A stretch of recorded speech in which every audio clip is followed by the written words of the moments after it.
നിങ്ങൾ വെർജിനാണ്. ഒരു കഥ പറയാം. ലൂസിംഗ് മൈ വെർജിനിറ്റി എന്ന ഓട്ടോബയോഗ്രഫിയുടെ ഉടമയായ റിച്ചർഡ് ബ്രാൻസനെ കുറിച്ചൊരു കഥ പറയാം. ഇദ്ദേഹം അറിയപ്പെടുന്നത് ലോകത്തിലെ ഏറ്റവും അഡ്വഞ്ചറസ് ആയിട്ടുള്ള ഒരു മൾട്ടി ബില്യണർ ആയിട്ടാണ്, with an estimated net worth of $4 billion.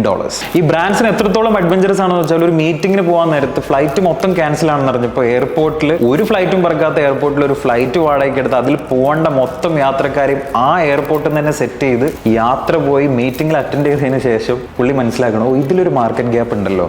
അങ്ങനെ പുള്ളി തുടങ്ങിയ എയർലൈൻ്റെ പേരാണ് വിർജിൻ അറ്റ്ലാന്റിക് എന്ന എയർലൈൻ. താരെ സമയം പെർ സിനിമയിലെ ഇഷാനെ പോലെ ഡിസ്ലെക്സിയുള്ള കുട്ടിയായിരുന്നു റിച്ചാർഡ്. പക്ഷെ ചെറുപ്പം മുതലേ റിച്ചാർഡിന് പൈസ ഉണ്ടാക്കാൻ നല്ല കഴിവായിരുന്നു. ഈ വളർത്തുമൃഗങ്ങളെ ബ്രീഡ് ചെയ്തിട്ട് വിൽക്കുക, ക്രിസ്മസ് ട്രീസ് വിൽക്കുക, ഇങ്ങനെയുള്ള പരിപാടികളൊക്കെ ചെയ്ത് പോക്കറ്റ് മണി ഉണ്ടാക്കുകയായിരുന്നു ആശാന്റെ പ്രധാനപ്പെട്ട പണി. ആദ്യം മാഗസിൻ വിൽപ്പന, പിന്നീട് മ്യൂസിക് റെക്കോർഡിംഗ് കമ്പനി. ഒരു തുടക്കക്കാരൻ എന്ന നിലയിൽ റിച്ചാർഡ് അയാളുടെ കമ്പനിക്ക് തെരഞ്ഞെടുത്ത പേര് വിർജിൻ എന്നാണ്, വിർജിൻ റെക്കോർഡിംഗ്സ്. പിന്നീട് virgin Atlantic, virgin America, virgin Australia, virgin ഗലാക്റ്റിക്, ഇങ്ങനെ റിച്ചർഡ് ബ്രാൻസൺ തുടങ്ങിയ കമ്പനികളുടെ എണ്ണം എത്രയാണെന്നറിയോ? 400-ലധികം കമ്പനി. ഞാൻ പലപ്പോഴും അത്ഭുതത്തോടെ ചിന്തിക്കാറുണ്ട്, 400-ലേറെ കമ്പനികളുണ്ടെങ്കിൽ ഒരു ദിവസം മാത്രമാണ് അതിലെ ഒരു കമ്പനിയെ കുറിച്ച് സംസാരിക്കാൻ നേരം കിട്ടുക. അപ്പൊ വർഷത്തിൽ ഒരേ ഒരു ദിവസം സംസാരിച്ചാൽ ഒരു കമ്പനി ബാക്കി 360 ദിവസവും ഓടുമെങ്കിൽ ആ സംവിധാനം എത്ര മഹത്തരമായിരിക്കും.